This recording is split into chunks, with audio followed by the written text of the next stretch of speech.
Salut à tous, c'est Alex pour un nouveau test de portefeuille. Alors aujourd'hui, le portefeuille que je vais tester, c'est le F1 Nitro Wallet de Jason Ria.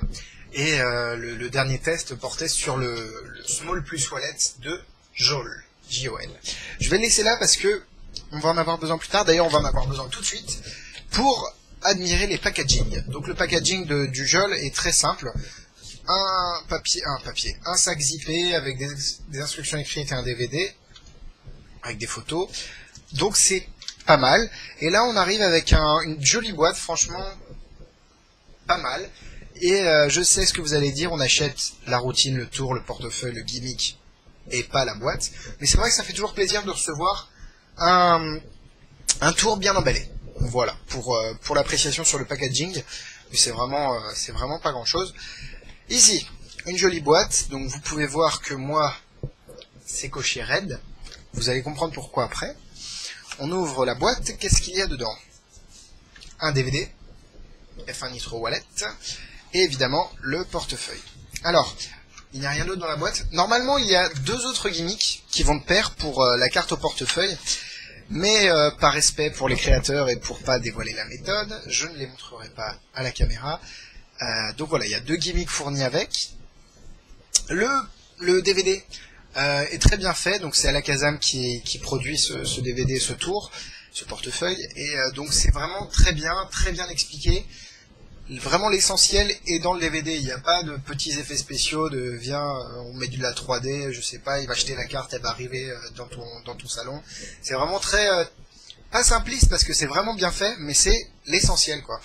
Après, il y en a qui préfèrent avoir des trucs un peu à la MTV, comme Theory 11 ou d'autres.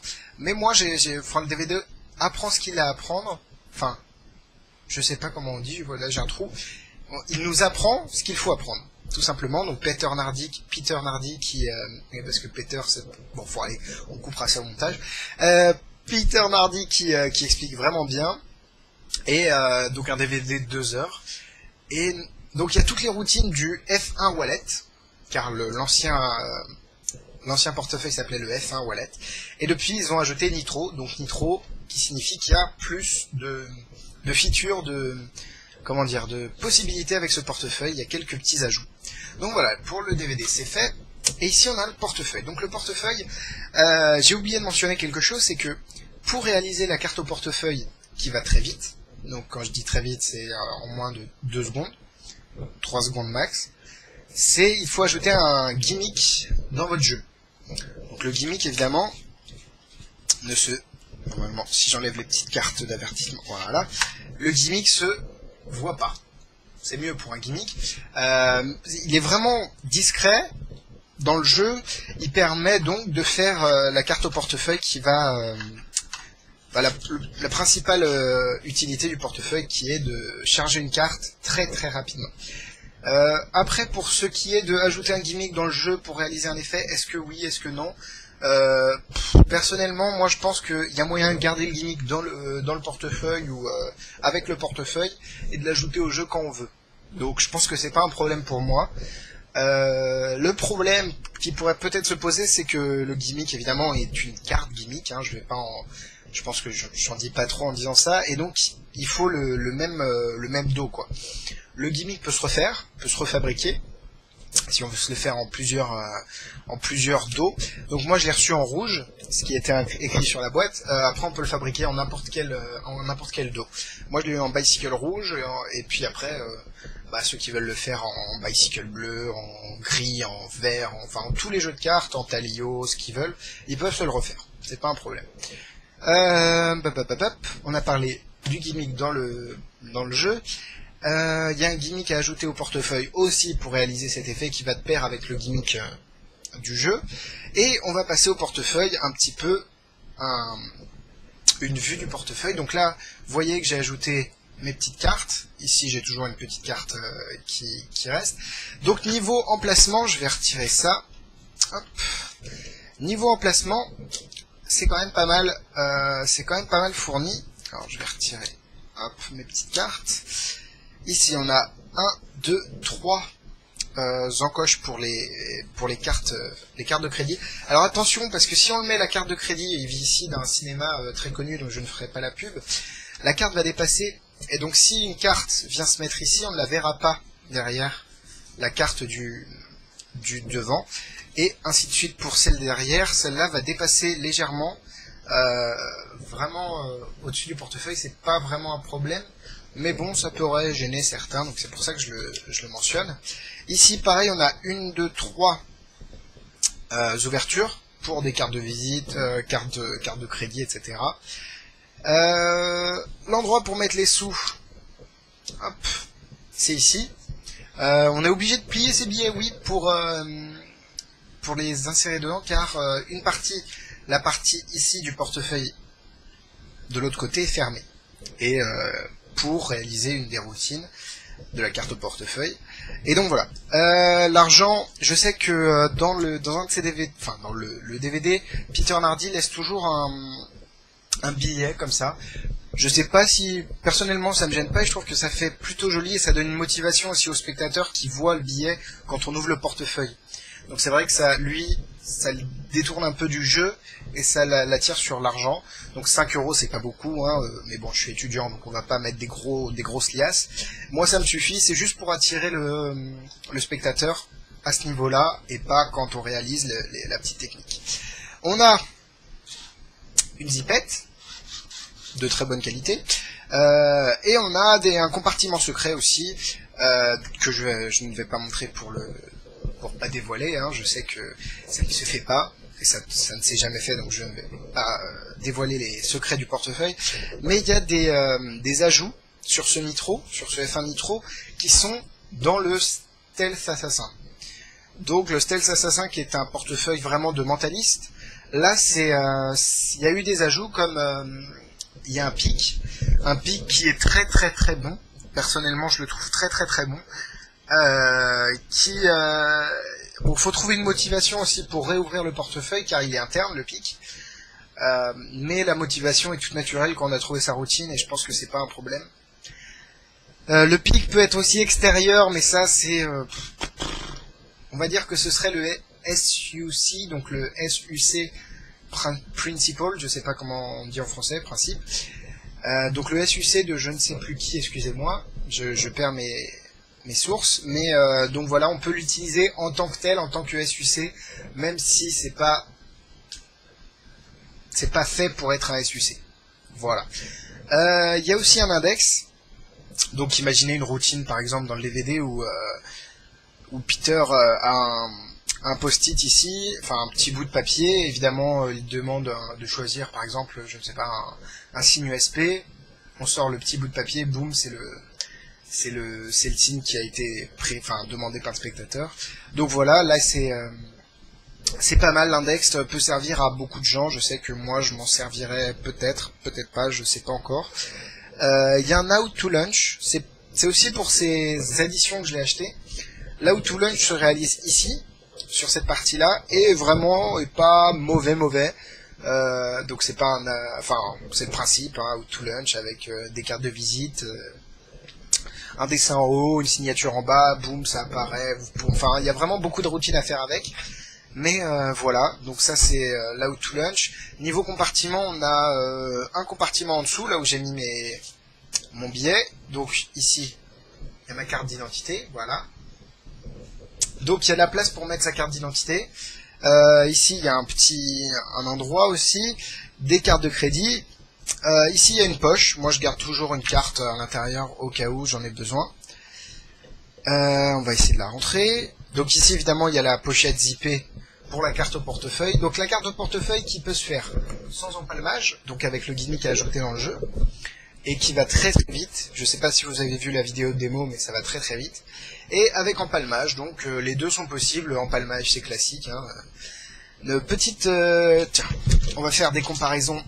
On va commencer les comparaisons après que j'ai fini de détailler le portefeuille. Donc voilà, l'argent c'est ici, il y a une petite poche ici. Franchement, c'est un bon portefeuille. Niveau utilité de tous les jours, c'est ce que je redoutais, mais personnellement, ça me choque pas plus et je pense que je vais pouvoir l'utiliser tous les jours. comme mon portefeuille. Voilà.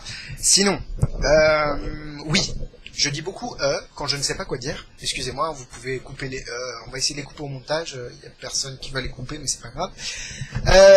Voilà, voilà. Ce que je vais faire, c'est que on va se retrouver pour les comparaisons. Alors les comparaisons entre le Jol et le F1 Nitro, tout simplement c'est déjà au niveau du cuir. Le cuir sur le Jol est brillant et on sent, ça sent le cuir évidemment, vaut mieux pour le prix où il est. Le Jol sur le cuir est vraiment bon, même très bon, excellent. Et le cuir sur le F1 Nitro fait un peu plus penser à du... Après c'est moi qui me trompe, parce que c'est du vrai cuir et du vrai bon cuir. Mais à l'aspect, je sais pas si vous pouvez voir, celui-ci fait peut-être un peu plus plastique que le Jol qui fait vraiment cuir. Après je sais pas, c'est une appréciation personnelle. Mais voilà, c'est juste au niveau du cuir, moi je préfère le Jol, évidemment.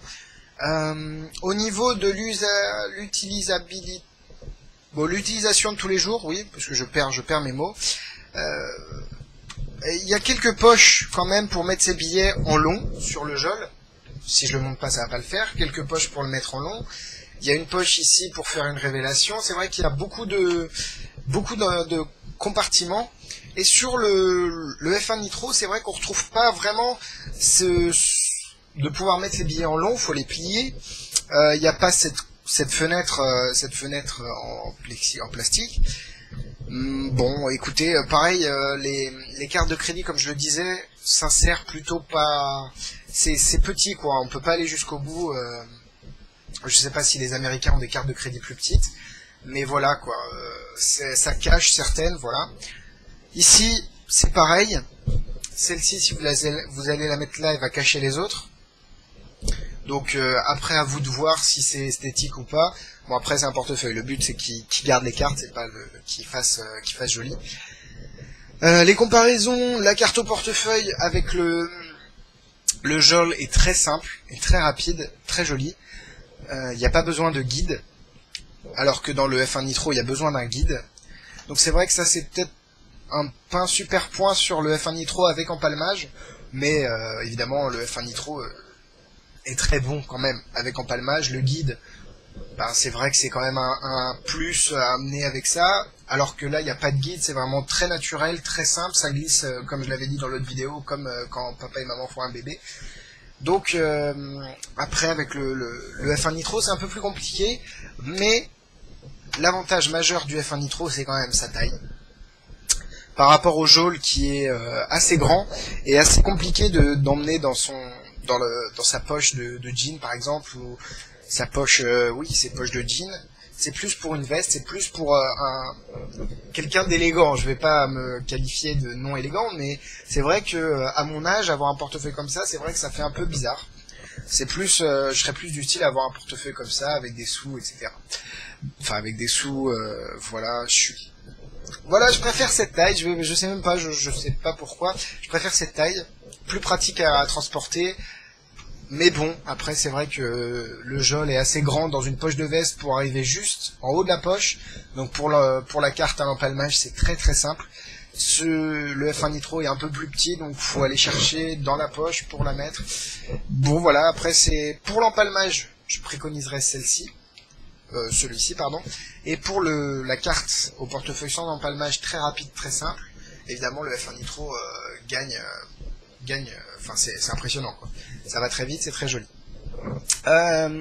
Niveau, il n'y a pas, donc il y avait le Wonder Unit dans le Jol qu'il n'y a pas. Il n'y a pas à ce niveau-là de petits pads pour faire un effet Confabulation. Par contre, il y a une routine qui est expliquée dans le DVD du F1 Nitro pour faire une routine add a number et avec des cartes de vide, donc c'est très très bien. Et donc ça permet de forcer un numéro très simplement et donc de faire un book test ou etc. avec des livres à emprunter. Donc ça c'est vrai que c'est pas mal. Donc j'ai fait la qualité du cuir, la taille, la carte au portefeuille sans empalmage, avec empalmage. Le prix, Donc le prix évidemment est approximativement les mêmes. Ici on est à du 105 je crois sur du 105, oui j'ai vu sur certaines boutiques, et ici on est à 130 et quelques. Donc les prix sont approximativement pareils. Lequel choisir? Personnellement, je sais pas. Celui-ci, je vais l'utiliser parce qu'il est pratique. On peut l'emmener partout. Mais c'est vrai que le gel est très joli et très... Non, là vraiment, c'est vraiment entre choisir entre fromage et dessert. Moi, je dirais les deux. Hein. Donc voilà, le fromage et le dessert. Je ne sais pas lequel est le fromage, lequel est le dessert, mais en tout cas, les deux sont bons. Allez, je dirais peut-être une préférence pour le F1 Nitro. Pour son utilisation, usabilité ça se dit pas, je ne sais pas, je suis en vacances, je m'en fous. Et peut-être pour la qualité, le gel qui est vraiment une qualité qui est imbattable, ce qui n'empêche pas d'avoir le F1 Nitro, une très très bonne qualité de cuir. Donc je m'attarde, le test va être très long, mais on s'en fiche, hein, on est là pour ça. Qu'est-ce que je voulais dire? Oui, quelque chose à noter. J'ai redécouvert, parce que dans le DVD il propose une routine de Lethal Thunder. Donc vous savez, la pièce américaine, la pièce chinoise, on la met dans la main, on tape avec une carte, ça change de place dans la main du spectateur. Et c'est vrai que moi quand je l'avais acheté, je me dis oh, ça va être sympa, ça va être sympa, ça va être sympa. J'ai reçu les gimmicks, etc. Je me suis dit ça va être c'est de la merde. Et oui, c'est pas de la merde, mais à présenter c'est très, je trouve ça pas bon. La carte gimmick était horrible, c'était vraiment pas, ça m'avait pas attiré. Je l'avais je l'avais mis au fond d'un tiroir. Et là dans le DVD, Peter Nardi et Jason Rea proposent une version du Lethal Thunder où la transformation n'est pas flash comme dans le tour original, mais vraiment il y a une misdirection et le spectateur se rend compte après que la pièce chinoise est venue sur sa main alors qu'on avait posé une pièce américaine. Donc c'est vrai que cette utilisation du portefeuille, car en plus c'est justifié, sortir des pièces de son portefeuille, jusqu'à preuve du contraire c'est justifié, et le portefeuille peut permettre cette utilisation qui est très bonne, je trouve. Ils ont aussi des routines avec un omnideck, et ça c'est vraiment killer. L'omnideck de toute façon c'est mortel, et pareil avec une misdirection qui est pas mal, et donc le spectateur se rend compte à la fin que sa carte est dans le portefeuille et le jeu s'est transformé en un bloc de plexiglas. Donc c'est vrai que c'est pas mal. Non, personnellement j'aime beaucoup ce portefeuille. S'il fallait donner une note, j'aurais donné un vrai, comme à la mode du Wizard Product Review, je vais donner un 91% pour le gel, et je vais donner juste 1% de plus pour le F1 Nitro, parce que je préfère le F1 Nitro, malgré la qualité du gel, malgré son usabilité. Et moi j'utilise beaucoup la routine de la carte au portefeuille, j'ai pas besoin de la retrouver dans une enveloppe, dans un citron qui est dans le portefeuille, enfin j'ai vraiment pas besoin de tout ça, donc c'est vrai que c'est plus simple. Et donc je donnerais 92% pour le F1 Nitro et 91% pour le gel. Tous les deux sont des super portefeuilles. Je sais que je vais jongler entre les deux pour montrer aux gens, pour faire des tours, mais c'est vrai que les deux sont super. La taille, c'est un paramètre à prendre en considération, mais sinon c'est vraiment un très bon portefeuille. Je le recommande. Bon, le prix est un peu élevé, mais sinon c'est vraiment un très très bon portefeuille. Donc voilà, c'était mon petit review du F1 Nitro Wallet. J'espère que c'est pas trop long, j'espère que vous n'êtes pas ennuyés. Si vous avez des questions, dites-le moi, vraiment. Donc j'ai dit peak, index, how to launch, c'est bon, donc voilà. Si vous avez des questions, n'hésitez pas à me les faire parvenir, j'essaierai d'y répondre. Voilà, donc c'était Alex pour le F1 Nitro Wallet.